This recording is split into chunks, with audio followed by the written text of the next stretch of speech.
Hello, everyone, and welcome. My name is Alex, and I'm joined today by Linda. Today, we're talking all about the trio pants. I want to just shout out that it is the month of February, so as usual, we always have a new month of projects with So Confident.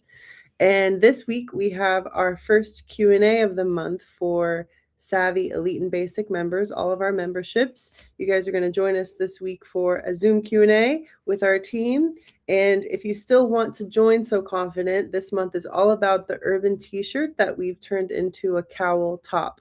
So you can join, get the free pattern for the urban, and see us on a Zoom this month. So it's a great way to just be immersed in a community, activate your sewing skills, and be a part of kind of our team and our learning style. So you can still join as a Savvy or Elite member, either $35 a month or pay the annual price of $395, and that gets you access to all of these patterns, all of the content, everything you would ever imagine for a sewing education program. So let's hand it over to Linda, and I think she's got some stash fabric for us.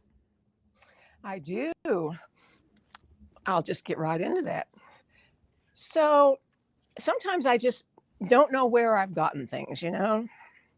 Like this is a finished square, no raw edges. The back is some kind of a Asian motif fabric, and the face of it has sashiko stitching, large stitches around the edge. I don't know why I bought it, except I'm sure I was interested in the sashiko portion of it. It does have these interesting ties at the opposite corners. And so it makes me think that it was made for, I wish I could come up with the word. Somebody out there is going to know it. Um, Fuo something or other, where you wrap gifts with fabric. This may have been that sort of thing. Anyway, I'm asking $10 for this. I always think it's interesting. On the day I do my stash, I go around to the people who are here and say, well, so what would you pay for this? Because I have no idea what I paid for it, even though there's a tag actually. Anyway, and I get prices from just all over the board. It's so interesting. But I am asking $10. And then the other piece is a piece of raw silk, which you don't see much of anymore. And it's a black and cream. It's pretty wide actually for silk. Can't tell you exactly how wide it is. And it's a yard piece. So I'm asking $15 for this. So if you're interested, give me an email, and the first person to tell me they want it, it's yours. And for this piece, I dropped this on the floor. I'll throw in the tie that I had on it, which is some kind of sample of silk habitai dyed something or other that happened to be tied this up. So that comes with it. Some people might just want that. But I tell you what, this stash thing is kind of it's a eye-opening experience to go to the vault and look at all the baskets of scraps. They're not scraps actually. Some are, but some are just great yardages. And I can remember when I was in the, real teaching mode of going out to shows, trade shows, and teaching in stores and ASG groups and so forth. And I was always buying fabric. Well, those days are kind of over. So a lot of the stash that I have is things that you just don't see anymore. But I look at it and kind of calculate my age and figure out there's no way I could sew it up. So, but Kathy Davis and I used to go out and we'd barter over who would get what piece, and she usually won. So, anyway, those are my stash pieces for today. This I love immersing myself in. Oh, I have one more thing I want to share with you. Hold on one second.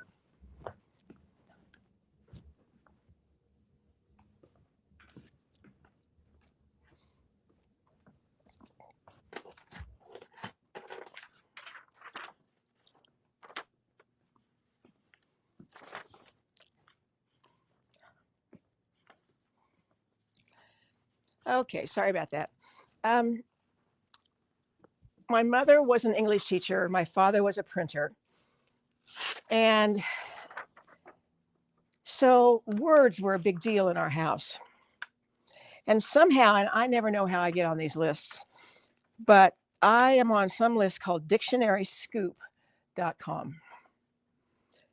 And I don't know, on a daily basis, I just get these random pieces sent to me via email that talk about who knows what, but it always is related to words. And so yesterday's word was denim.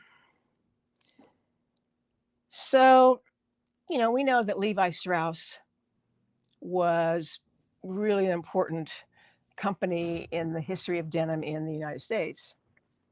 But there were also other countries in Europe that were developing textiles that would become what we now know the icons of today, denim. Denim just does not go away. In fact, we just got a new shipment in of all weights and all colors from light to dark. So we're excited about presenting some of those to you as well. But in the late 17th century in France, Nimes, France, I should tell you my story about Nimes, France. They set out to design a sturdy cotton fabric similar to the one that was being produced in Genoa, Italy, which had a distinctive diagonal weave. And so at the time, they named the fabric that they were producing Serge de Nimes, a phrase that time shortened to simply denim.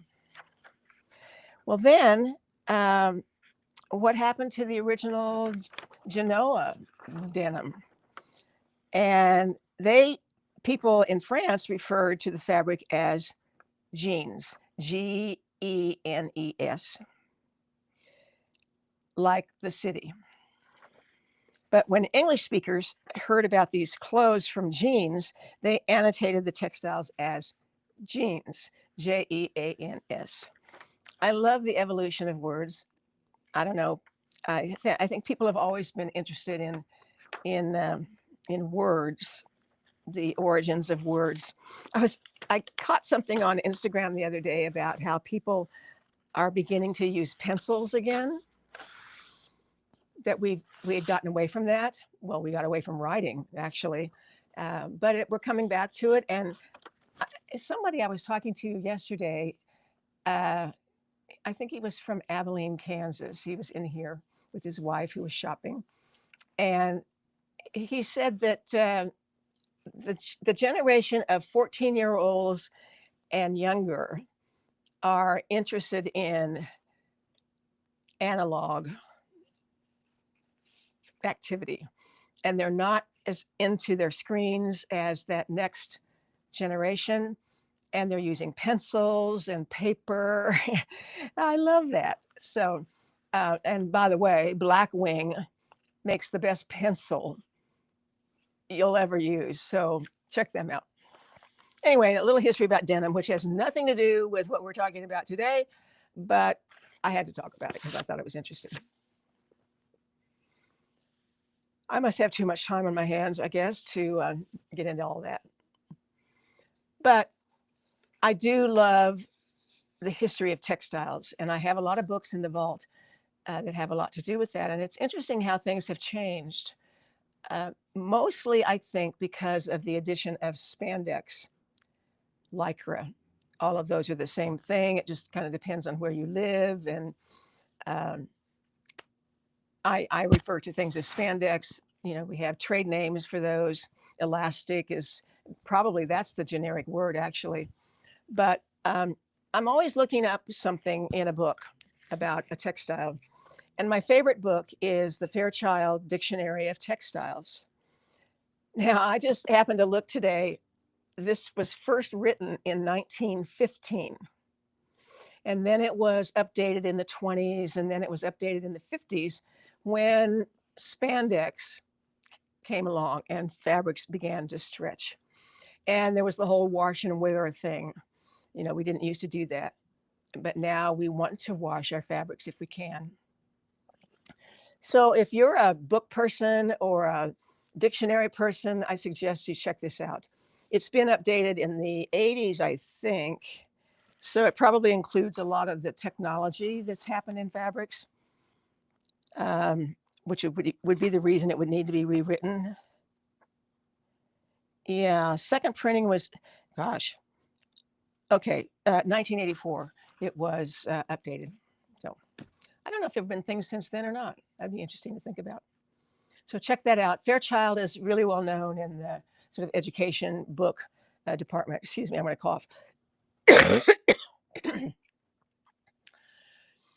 So today we're talking about the trio pants, and I want to give you the features of the trio. But first, I want to talk about fabric just a little bit, because I've always been a little bit confused about some words that refer to what we'll say is suiting.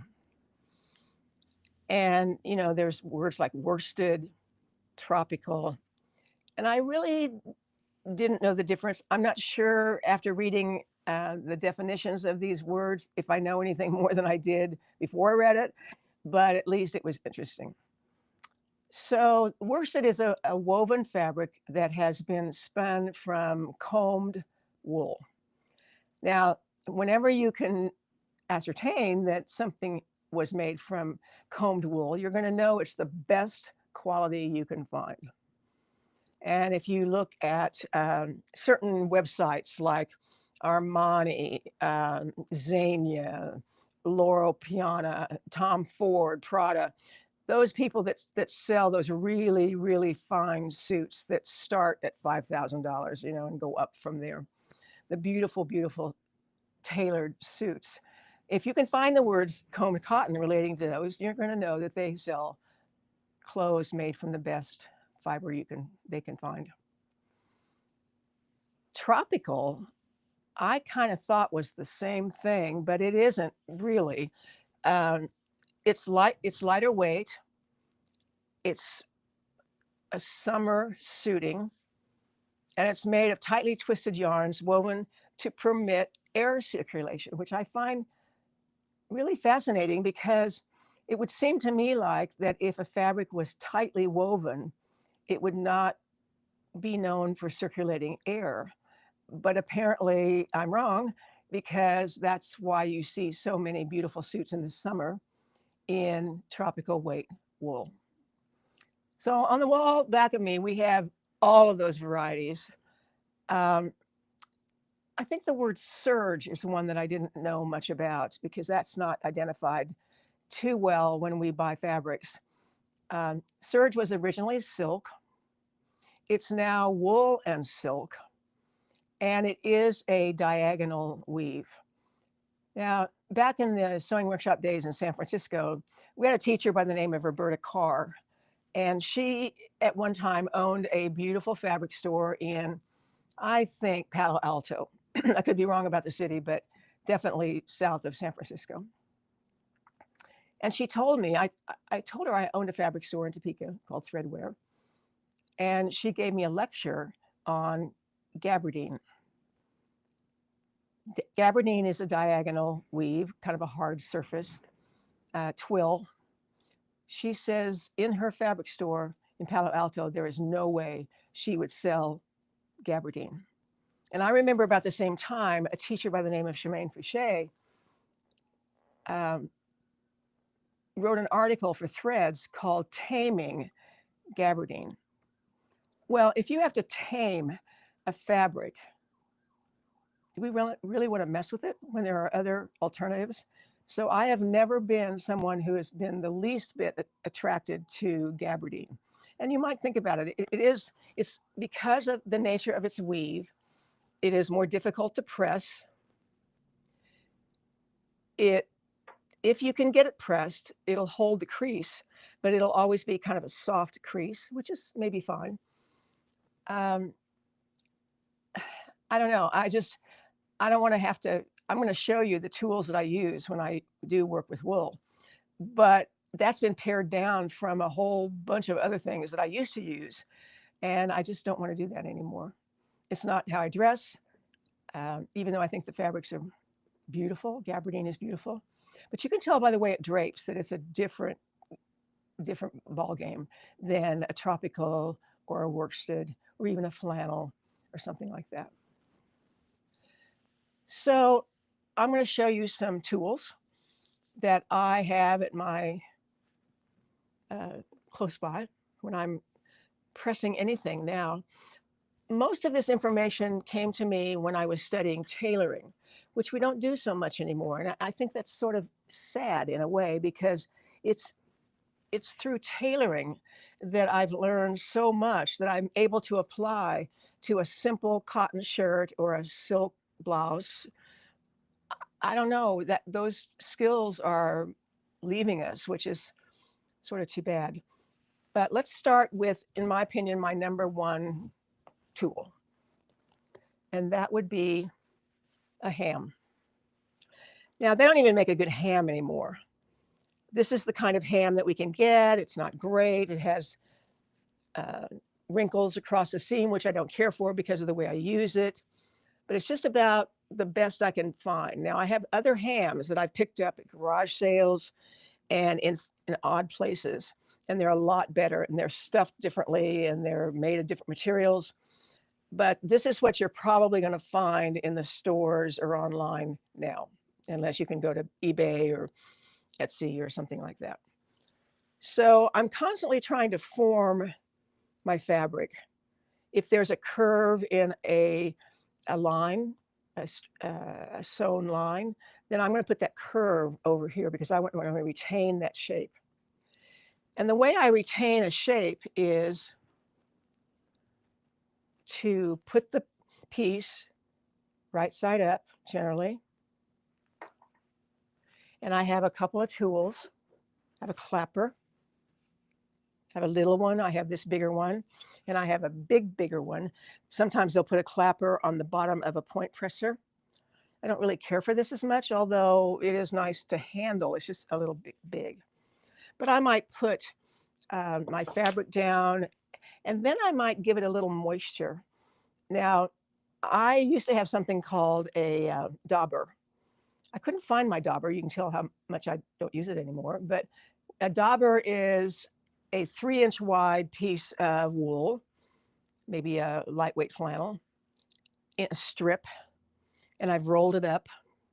So it's a tube about 1 inch in diameter, about 3 inches wide. And I tie it with some thread or string. And then I can dip that in water, and I can lightly daub that in the seam that I'm working with. Now, if you don't have a dauber and don't want to make one, but you've got a fabric that's resisting you a little bit, I think you could take a small spritzer and just dampen the well of the seam. And then you would put a press cloth over that.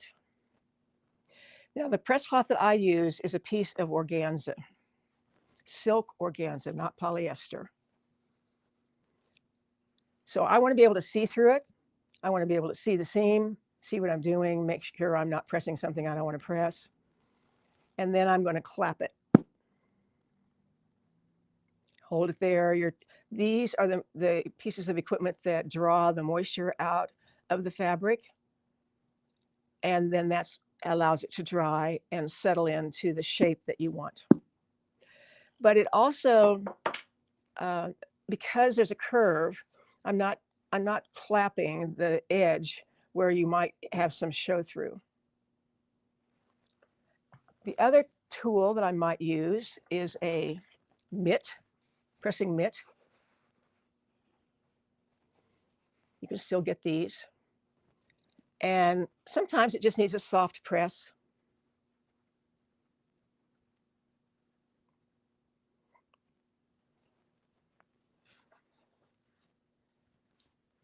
Or there's nothing like your hand.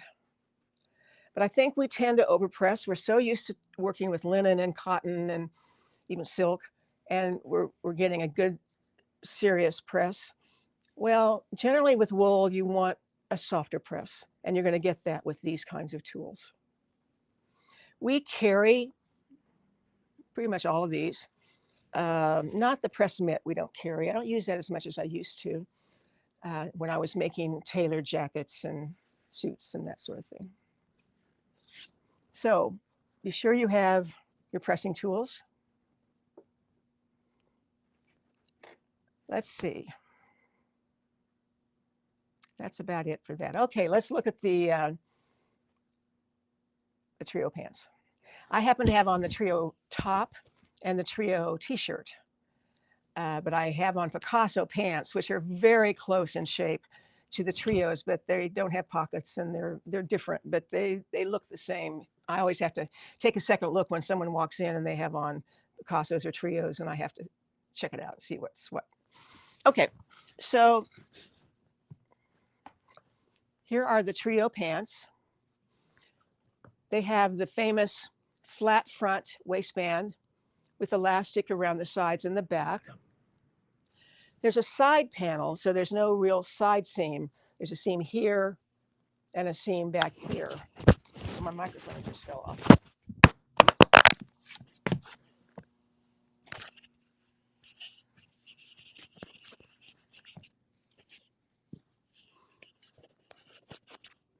Okay. And in that side panel is a cargo pocket.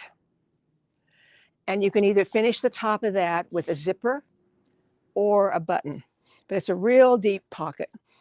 It's sort of useless. It's a look. If you want a functioning pocket, you can shorten it. And then you have the shape, the barrel shape of the leg.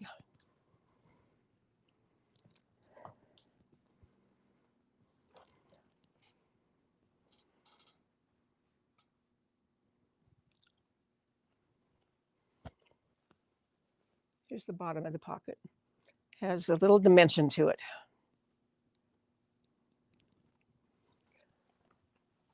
These tend to fit a little on the ample side, but I like the way that fit works. So I wouldn't try to change that. You know, wear them with enough ease, wear them with 4, 5, 6 inches of ease. And I think you'll have the right look because you want these to drop. Now, a lot of people who are shorter think that this shape isn't going to work on them, but we see it all the time that it really does work. Of course, length is an issue. I don't wear them particularly long. My Picassos are ankle length. I wish I could show them to you, but I can't stand up on anything high enough for you to see it. But make sure you have the right length and don't wear them too long or too short. I have a pair that's too short and it feels so wrong. But this waistband is interesting. Let me draw something for you.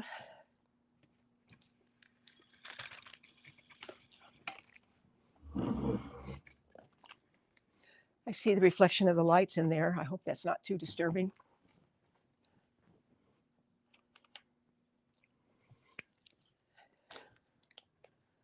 They're just not going to go away, are they?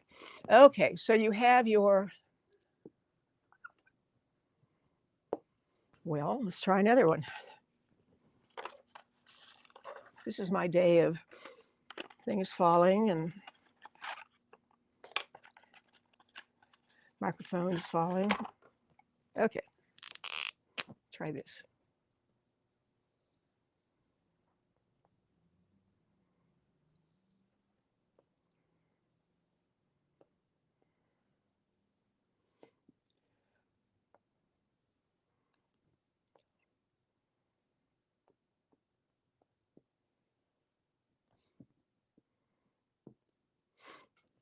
All right, so the distance between the gathered part of the waistband and the flat part, which is in the front, is in the neighborhood of 9 inches for about any size. It's where a pleat would be if you had a pleated trouser. So when you're sewing your waistband on, this is what's very kind of different about it.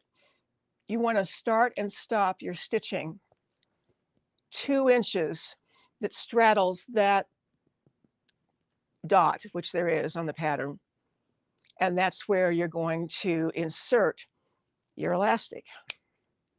Usually we do it at the back, and you would think it would be on the other side, but it's not. So you're going to take your elastic up through the opening until the opposite end is over here. Can't even hold on to it. That leaves this empty. Now I'll go ahead and anchor that with a couple of rows of stitching. And then you're going to go all the way around and come out this opening, and you're going to anchor it here. Does that make sense? I hope.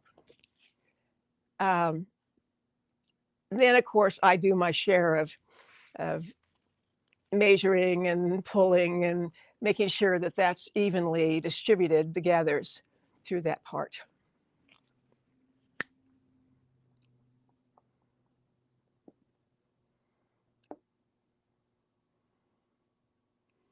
And this doesn't have anything in it. Now, some people like to have something in there. Me, I don't really care because my waistbands never show. But if you would like to have something in there, then measure that distance between the two dots and cut your elastic that much longer.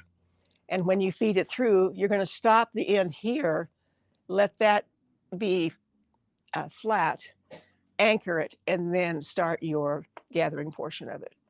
Or you can put some interfacing in it. Any questions about that, Alex, you think? Or anything? Nope, no questions. Okay. I have tried doing this on other patterns. And it's kind of hit and miss whether it's successful or not. I tried it on the Hudson pants and it wasn't successful. So if you want to try this, feel free to do that, but be prepared to not have it. It may or may not work.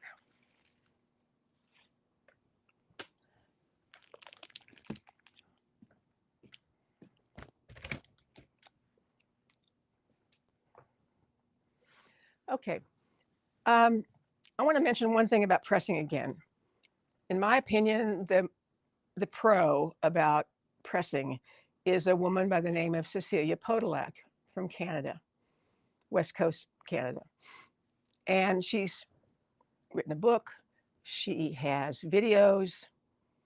I haven't followed her recently. She could very easily be doing online classes, whatever, but you spell her name, last name, Podolak.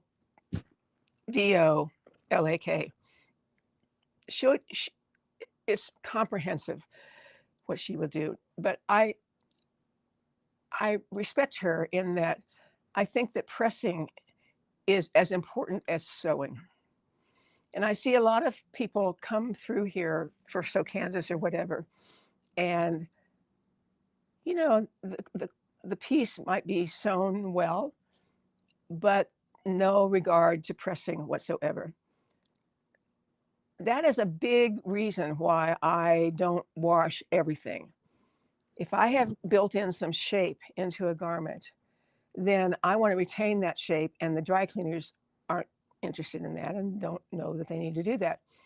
So if I've worked on something and it requires a great shaping of a sleeve, for example, certain fabrics just require that. Don't be afraid to dry clean. Most dry cleaners these days are gentler than they used to be, and they've gotten rid of some of the really toxic materials that they used to use for cleaning. So, okay. Well, let's look at some fabrics. The fabric that the sample garment is made out of is a novelty wool. So I can't put it in the category of worsted or tropical or whatever. It does have a raised line like a pinstripe. But most of these are, well, there's one very lightweight flannel. I know it's very difficult for you to see this. There's no other way to deal with it than to talk about it, I guess. But these fabrics have come from a menswear um, businesses. Some and it's sometimes very hard to know where they come from. One is labeled with Savile Row, but New York-based menswear tailoring. I think it's so interesting that you can still buy a really fabulous men's suit. And in order to find a really fabulous women's suit, takes a little more looking.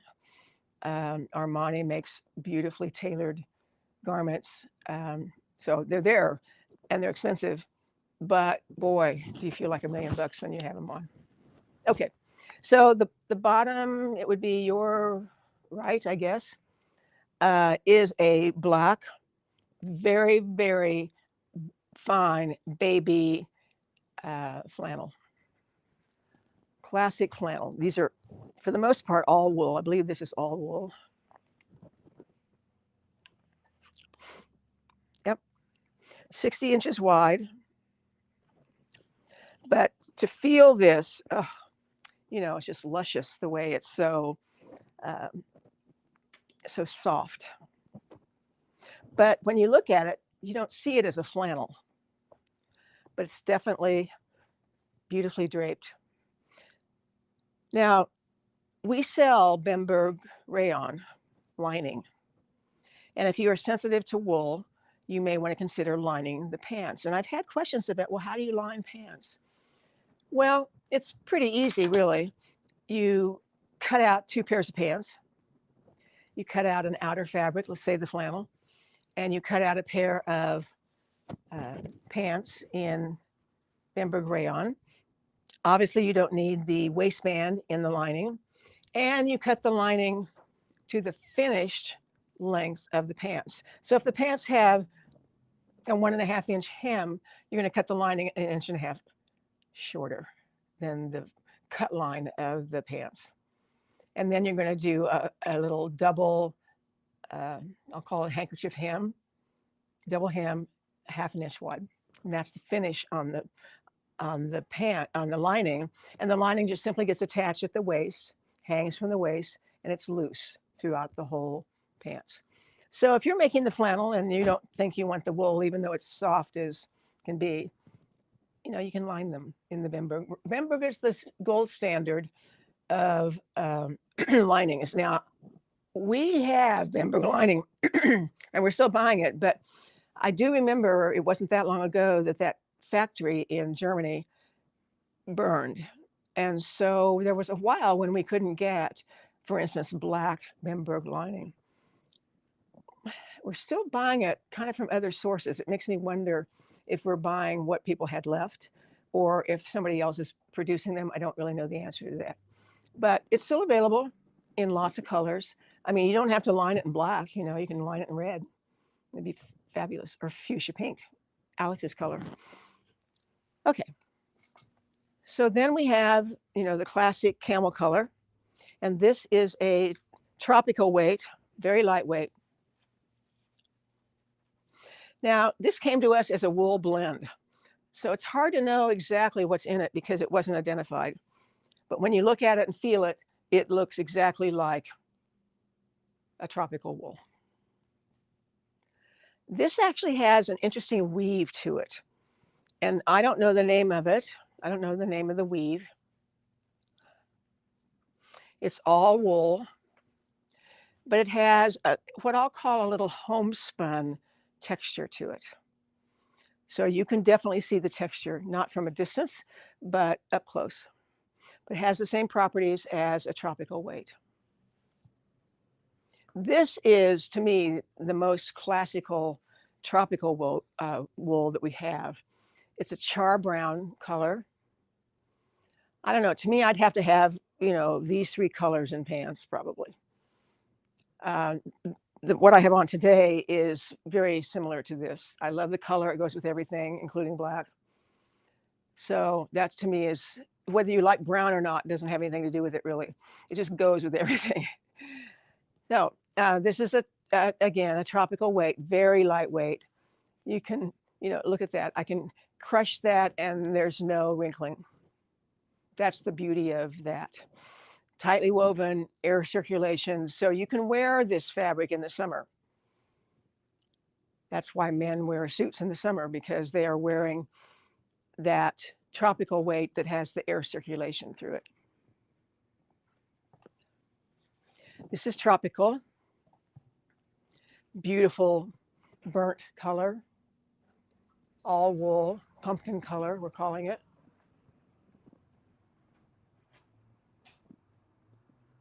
I love the fact you just can hardly wrinkle it, which also means you need some of the tools. If it doesn't wrinkle, it also is difficult to press. And so you need a clapper, you need a ham, you need those kinds of things. This is a pinstripe. It's navy. It has a blue stripe in it and a natural stripe. Very subtle, classic menswear pinstripe suit. This is an interesting color. There are two yarns, a light yarn and a darker yarn. I noticed that Betsy has labeled this lavender and black flash. I'd love to know where you came up with the black flash part. A little heavier than tropical. I would call this a worsted. And then again, this says black. You could almost call it deep, deep charcoal, but I don't know. But it's great. Has a little bit of weave to it. But again, it's tropical weight, very lightweight. I think all of these fabrics are perfect for this time of year, year round, and they hang beautifully, they press beautifully, they travel beautifully. So consider, even though you can't see all of them, I guarantee you that they are top quality and from the right places. Any questions now, Alex?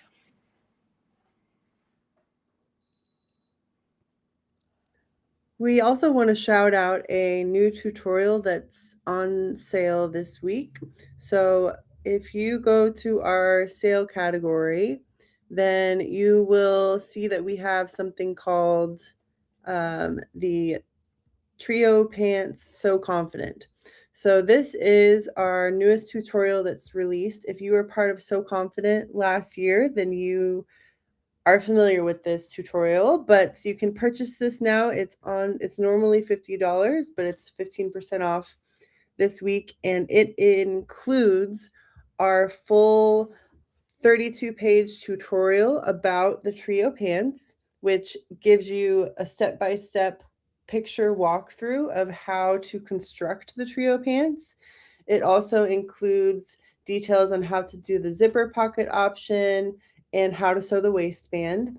But then you also get a pre-recorded Zoom Q&A video where Linda talks about how to create a button pocket closure, and then another pre-recorded Zoom where you get to see the show and tell feature of a Zoom Q&A that we do for So Confident. So that's $42.50 this week, and you get access to those two Zoom Q&As as well as the PDF tutorial. So if you've never made the Trio pants, you can grab this digital tutorial. You'll get, when you purchase this, you get a link to what's called a course page, or just a link to another website. And that is the page that has access to all these materials. So this download does not include the pattern. So you can still purchase the digital pattern, the Trio pants pattern, but you will get a PDF link when you download this PDF tutorial link. So that is what's new this week. That's what kind of we're offering. If you want to make the trio, grab this tutorial because you get the amazing document that walks you step by step through everything. And then you also are getting 2 Zoom Q&As. So that's pretty cool. As far as questions, someone was asking if you can make the trios without pockets, and yes, you can. You can just not include the pockets on the.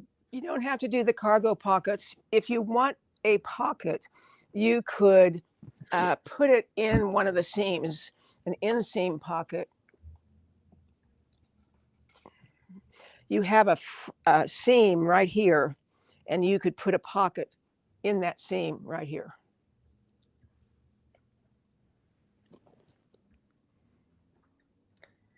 Just a reminder, Linda, of what you're wearing. I'm wearing the Trio top.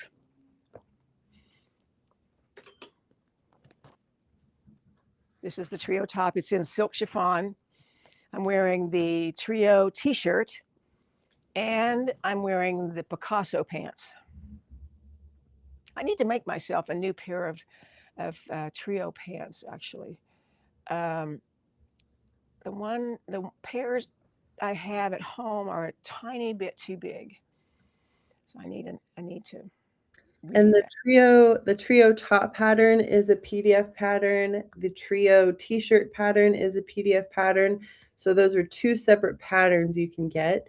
And of course, the trio pants, those are on sale this week. That is a PDF pattern as well. So we have three trio patterns. They're all separate. Right. The other thing I didn't mention is I believe that all of our linings are on sale. Is that correct, Betsy?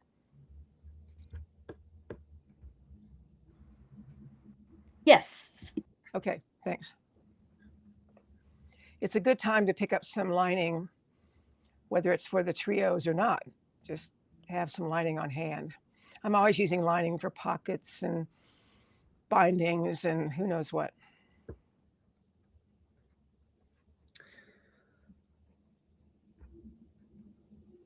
All right. So what are some other fabrics that would be good for the trio pant? All right. I love them in linen. You know, there's kind of that classic pant weight linen, which we carry a lot of, little heavier than handkerchief. I have a pair. Well, the gingham, the sort of crinkled gingham, crinkled cotton gingham. I think there was a picture of that, of one of those, and I think there might have been a. Can you go back to the product page? Yes. Oh, here's.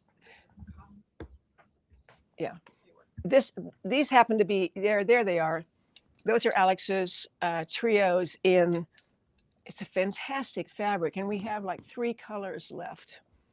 Those are my favorite summer pants. I've traveled and traveled and traveled with them, and I never have to press them and never have to do anything to them. They're fantastic. And then there was a picture, I think, of me and some linen ones, some pink linen. Yeah, right there. Oh no, those are a stripe. Yeah. Okay, I forgot. Those I can wear. I need to dig those out. Yeah. So we also have a pair of kind of a Liberty of London weight cotton print that are fun. You can have fun with these, even though we're talking kind of serious fabrics here today. These are pants you can have fun with. Some stripes, some florals, anything, really. I wouldn't make them in something super heavy. I think you need some drape. You want to be able to see the shape. Is it possible to put a slash pocket in these pants? Sure, like a single welt pocket or a slash pocket. I hope I know what you mean by a slash pocket, but yes. You could put patch pockets on it. In fact, I have a pair that has a patch pocket that is up high, kind of straddles those 2 seams. That's a handy place. You can put the pockets in the back. Yeah, pockets are really optional in whatever you like. What is the person's name that you mentioned when talking about pressing? Cecilia Podolak. Podolak. And someone did say in the chat that she unfortunately passed away last year. Really? I did not know that. Okay. Is Bemberg only for linings? Yes. I mean, there would be, if you're wanting a slick, shiny look to something, I would more likely go with silk charmeuse or crepe de chine. I can't tell you why I think that.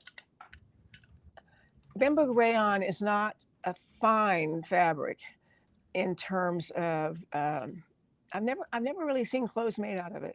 Doesn't mean it can't be done, I guess, but wouldn't be my choice. I'd rather go with silk in a similar texture.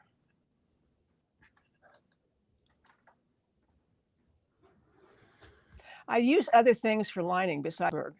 I use China silk, organza, silk organza. You can use handkerchief linen for lining. Chiffon.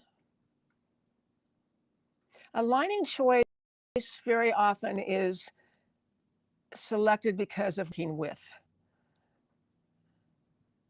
I tend not to line my pants if I don't have to. Some people really love that look. I think that's great. It ups the quality of the piece. No question, it's comfortable.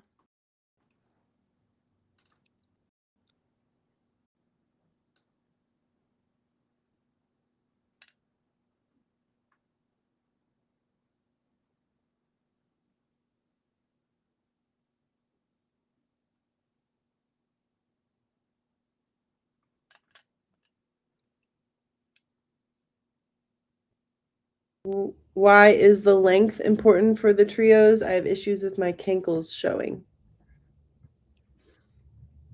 You can always make them longer. What'd you say? Well, I just made a pair and they're a little bit longer than normal. So the length is a little bit up to you. You see pictures on our website of the trios being a little bit shorter, but you can make them longer. Right. I think there's a point at which they're too long, though. Then you look, and I don't know if this is a real word or not, but you look schlumpy.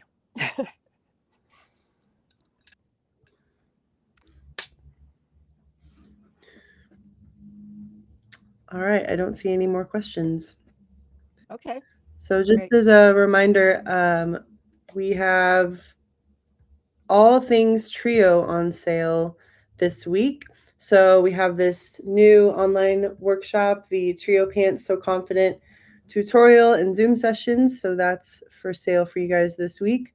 Of course, the Trio Pants pattern. And then we've put some of our pressing tools in the category that Linda mentioned, the point presser and clapper, the ham, and then our silk organza press cloths, followed by all of the fabrics. So you can click on these, get to know them a little bit more, see some different pictures, and get to know just what's the content of the fabrics, widths, that kind of thing. So that is all of our sale categories. And like Linda mentioned, our linings are on sale too. So our Bemberg rayons, the colors that we have, you can grab some lining fabrics this week for really any lining project you might be doing.